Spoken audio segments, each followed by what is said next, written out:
नमस्कार सांग माने मु आरती दि ओडिया होमसेफ चैनल आपण मानक स्वागत करुच्ची। शीत दिने साधारणतः कोशिला शाग आमर बहुत परिमाण मिलता है। से गोटे कोशिला शागर गोटे तरकारी बनईबी से मुझे गोटे गोटे कोशिला शाग गोटे बैगण कि सारू गोटे आलू कि बीन्स गोटे पियाज एवं कि बड़ी। प्रथम बड़ी को आम भाजीदबा।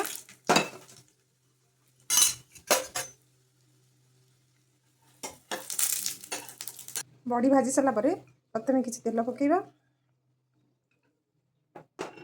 तापर टिके कंचा लंका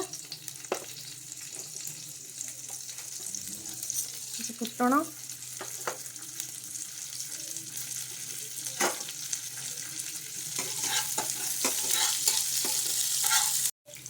कटा पियाज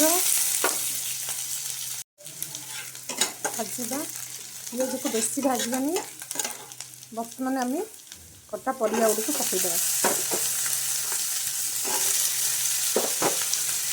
आम या हाई फ्लेम में आम आवश्यक अनुसार किसी लुण पकईबा,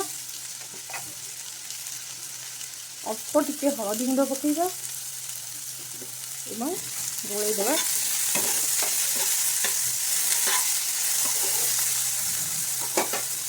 बर्तमान देखो किस समय घोड़ेदेवा। बर्तमान देखूँ आमर परिया गुड़िक भाजी हो गलानी। एबे आम से किसी पानी देकी घोड़ेदेवा 3-4 मिनट। परिया गुड़िक आम 70% सीझीगला। एबे आम काटी शाग को पकईदेवा। एबे देखो आम घोड़ेदेवा एवं भाजी बड़ी को पकईदेवा एवं किसी समय घोड़ेदेवा।